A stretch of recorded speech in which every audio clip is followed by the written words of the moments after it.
Halo guys, lanjut lagi kita Battle to the Heaven. Untuk mendapatkan 3000 api membakar, aku harus berhasil apapun yang terjadi, pikir Soyan dengan kekejaman melintas di matanya. Soyan menuangkan cairan ke dalam mulutnya dan menelannya. Hampir setengah dari cairan sumsum inti jiwa mengalir ke tubuhnya. Suara mendengung terdengar di kepalanya saat cairan itu memasuki tubuhnya. Kekuatan spiritualnya tiba-tiba melonjak dengan liar menyebabkan rasa sakit yang hebat ditularkan dari dahinya. Soyan juga merasa terkejut di dalam hatinya saat merasakan perubahan yang tidak terduga ini. Namun dia tidak berani terlalu sembrono saat ini. Dia hanya bisa dengan kuat menstabilkan pikirannya saat dia mengamati perubahan di dalam tubuhnya. Sumsum inti jiwa telah berubah menjadi aliran panas yang tersebar di tubuhnya yang dengan cepat menguap. Gelombang demi gelombang asap hijau mulai melonjak dengan cepat ke atas melalui tubuhnya dan mencapai dahinya, sebelum akhirnya bercampur dengan kekuatan spiritual yang tersisa.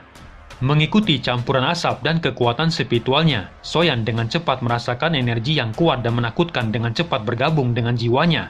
Pada saat yang sama, kekuatan jiwanya nampak menyerap asupan tonik yang hebat, karena tiba-tiba menguat pada tingkat yang menyebabkan Soyan merasa terkejut.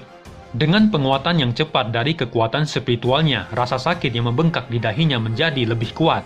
Dia tidak berharap sumsum inti jiwa ini memiliki efek penguatan yang begitu kuat pada kekuatan spiritualnya. Soyan tidak berdaya menghadapi rasa sakit itu dan hanya bisa menyaksikan jiwanya tumbuh menjadi lebih kuat. Setelah penyerapan berlangsung selama hampir 1 jam, kekuatan aneh dari dahi Soyan tiba-tiba menjadi lebih kuat. Pada akhirnya riak energi diam-diam merembes keluar dari ruang rahasia hingga menyebar ke pegunungan. Mengikuti riak yang menyebar ini, gunung nampak menjadi mendidih dan menarik perhatian semua binatang magis. Songchan yang berdiri di depan pavilion batu menjadi sedikit terkejut karena perubahan yang tiba-tiba ini. Matanya menyapu tempat itu sebelum berhenti di ruang batu tempat Soyan berada. Ekspresi terkejut segera melintas di matanya. Apakah ini yang disebut aura spiritual? Dikabarkan kejadian semacam ini hanya dapat diserap oleh alkemis yang telah maju ke tingkat 8. Tak disangka Soyan benar-benar akan naik ke tingkat itu. Gumam Songchan terkejut. Jika Soyan benar-benar maju ke alkemis tingkat 8, ia mungkin perlu meminta bantuannya. Bahkan di seluruh benua Dochi tidak banyak guru alkemis tingkat 8. Semuanya dengarkan, kejar siapapun yang mengarah ke tempat ini. Teriak Songchan tiba-tiba berdiri saat pikiran melintas di benaknya. Banyak binatang magis berubah menjadi keributan setelah mendengar perintahnya. Raungan dalam terus terdengar saat mereka mulai mengusir pesaing yang menyerbu masuk ke pegunungan.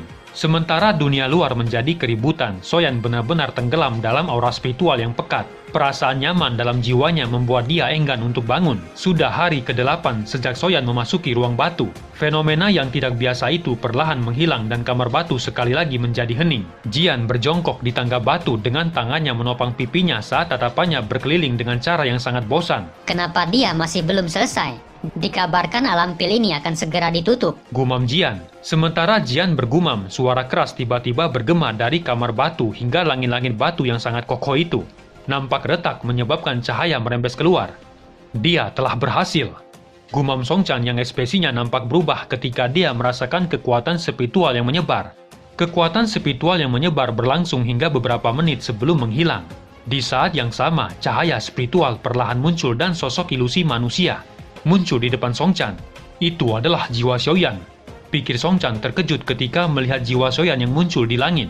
Soyan muncul di langit. Ia perlahan melangkah di udara kosong dan berjalan mendekati jiwanya. Di saat yang sama, jiwanya juga berjalan menuju Soyan sebelum akhirnya berubah menjadi cahaya yang memasuki dahi Soyan. Soyan berdiri di langit sejenak untuk memulihkan kesadarannya. Dia menghirup udara dalam-dalam dan tangannya tiba-tiba membentuk segel. Setelah itu kekuatan spiritual yang kuat menyebar dari dahinya akhirnya berubah menjadi telapak tangan spiritual. Matanya beralih ke Songchan di bawah saat dia berteriak. Kakak Songchan, coba terima telapak tangan spiritualku. Bagus, kata Songchan tertawa keras saat mendengar itu.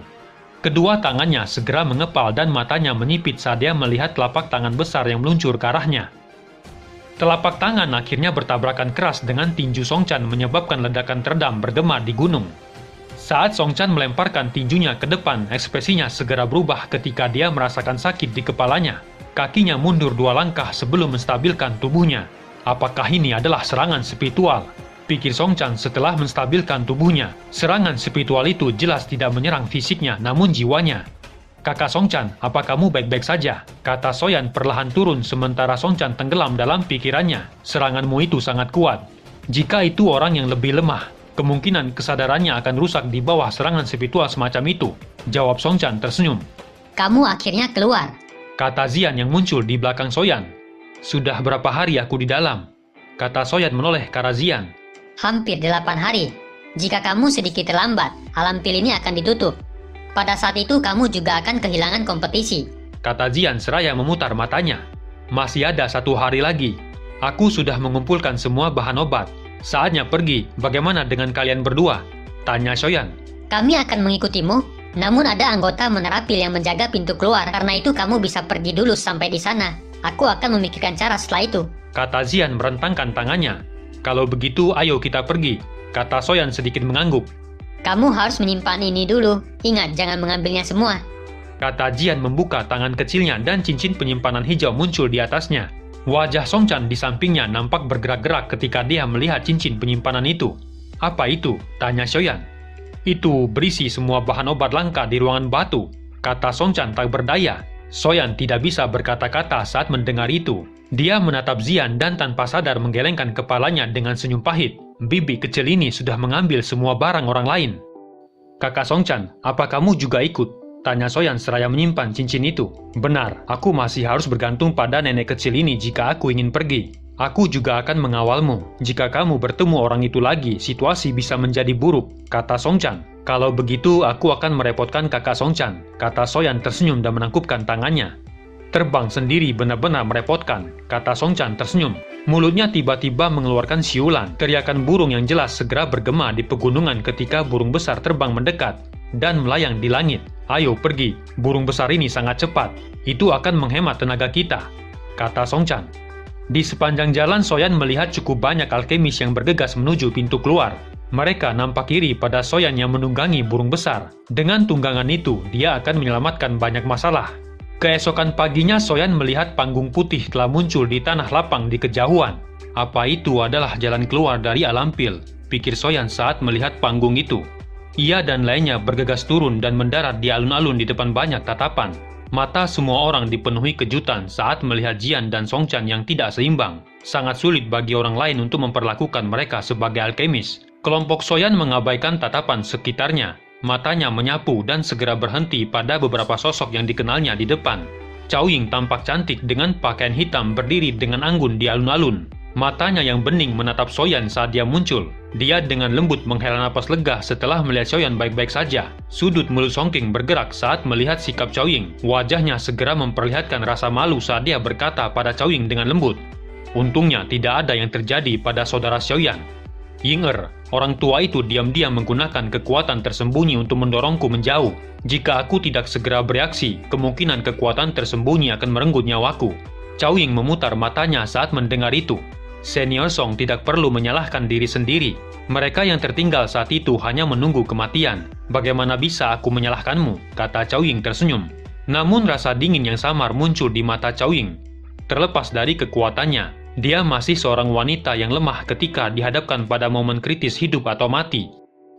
Semua tindakan kecil orang-orang di sekitarnya akan meninggalkan kesan yang dalam di hatinya.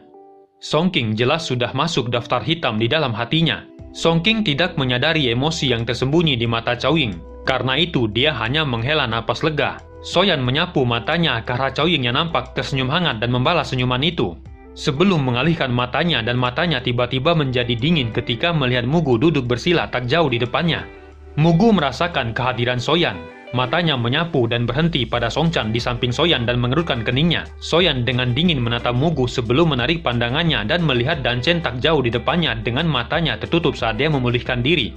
Soyan agak terkejut saat menemukan kekuatan hisap yang melonjak keluar dari tubuh Danchen. Gaya hisap semacam itu tidak dapat menyerap doci, sebaliknya dapat digunakan untuk menyerap jiwa. Bakatnya sepertinya sedikit istimewa. Meskipun kekuatan spiritualnya sedikit istimewa, namun tubuhnya cukup lemah. Soyan dengan hati-hati mengamatinya dan segera merenungkan bakat alamiah. Ada banyak hal unik di benua doci ini. Akan selalu ada orang dengan bakat yang tidak biasa. Seperti halnya Xiuyi dengan bakat tubuh racun. atau King Lin dengan bakat mata ularnya saat itu. Suasana perlahan menjadi sunyi ketika ruang di tempat itu nampak terdistorsi. Seorang panatua muncul dari dalamnya. Pandangannya menyapu sekeliling sebelum berbicara dengan suara rendah. "Waktunya habis. Serahkan ramuan obat yang kalian temukan kepada saya. Setelah itu kalian dapat meninggalkan tempat ini dan mengikuti ujian akhir kompetisi." Beberapa keributan terjadi ketika semua orang mendengar itu. Sebagian nampak putus asa karena tidak menyelesaikan tugas mereka. Seorang pria parubaya melangkah maju dan menyerahkan ramuan obat sebelum dengan cepat menghilang ke ruang spasial. Orang-orang di belakang mulai melangkah maju satu demi satu. Mereka menyerahkan bahan obat dan menghilang ke ruang spasial. Soyan menoleh ke arah Zian setelah melihat Cao Ying dan lainnya mulai memasuki ruang spasial. "Aku akan masuk dulu, kita akan berkumpul lagi," kata Soyan. Jian dan Songchan mengangguk mendengar itu. Sementara Soyan memasuki ruang spasial, mata kelompok Xiaoyi tertuju pada pintu spasial besar di panggung tinggi. Wajah mereka menunjukkan sedikit kecemasan. Meskipun mereka yakin dengan kemampuan Soyan, mereka juga menyadari ketatnya persaingan di alam pil. Tidak perlu khawatir. Dengan kecerdasan Soyan, seharusnya tidak ada masalah, kata Ye Chong tersenyum ketika dia melihat ekspresi mereka. Xiaoyi baru saja akan berbicara ketika matanya melihat pintu spasial yang tiba-tiba memancarkan gelombang riak spasial. Sorakan bergema di arena saat semua orang melihat pintu spasial yang mulai terbuka. Pada akhirnya banyak sosok mulai perlahan keluar dan mendarat di tanah di tengah sorakan semua orang yang hadir. Mereka yang berhasil keluar bisa dianggap sebagai alkemis top di seluruh benua. Pintu spasial bergetar sekali lagi saat Cao Ying dengan anggun perlahan keluar di tengah sorakan keras. Nama Cao Ying cukup terkenal. Semua orang tahu bahwa dia memiliki kemampuan untuk bersaing memperebutkan tempat juara kali ini. Dibandingkan dengan Cao Ying, sorakan pada Song King nampak lebih redup.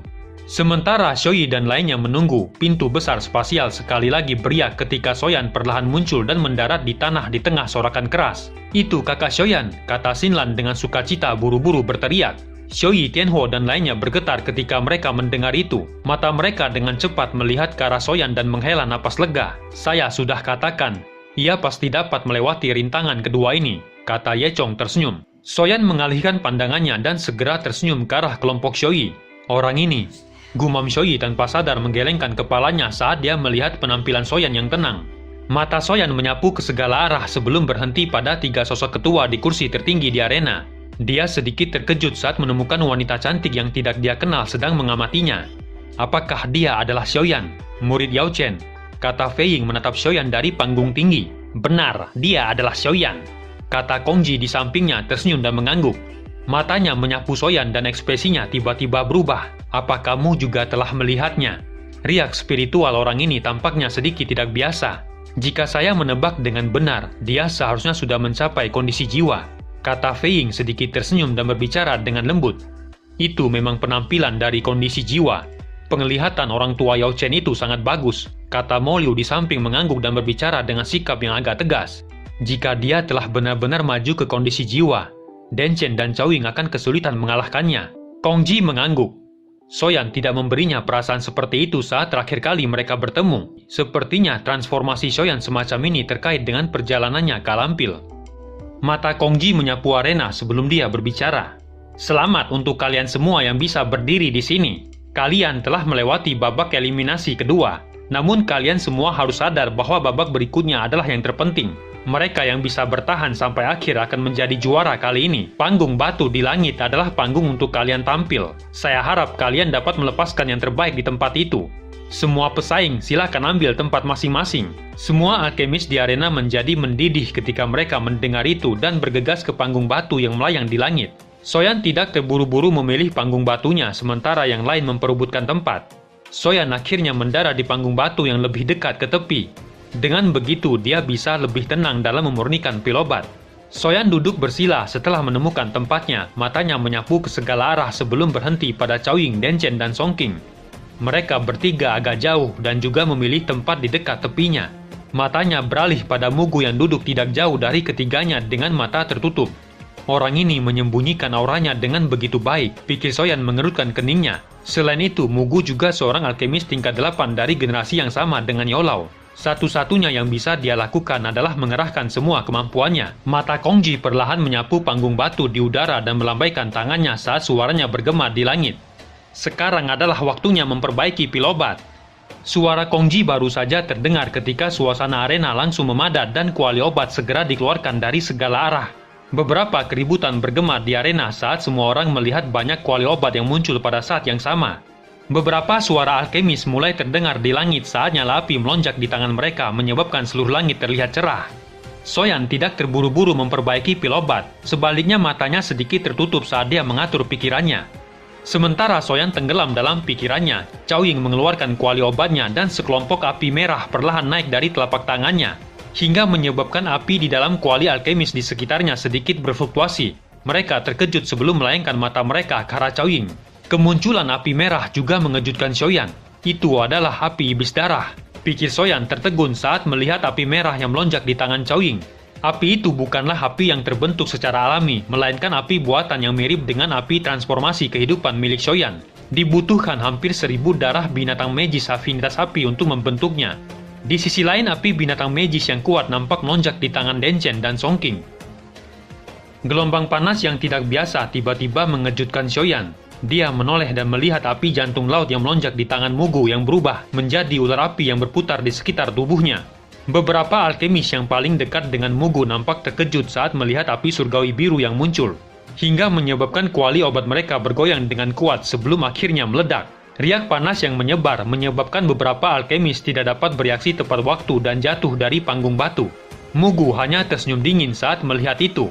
Soyan melirik Mugu yang tersenyum dingin. Senyuman dingin juga terlihat di sudut mulutnya. Saat dia mengepalkan tangannya dan api hijau giok melonjak keluar akhirnya berubah menjadi naga api yang meraung di langit. Api biru Mugu segera menjadi lamban di tengah raungan naga api seolah akan melarikan diri di depan banyak tatapan tertegun.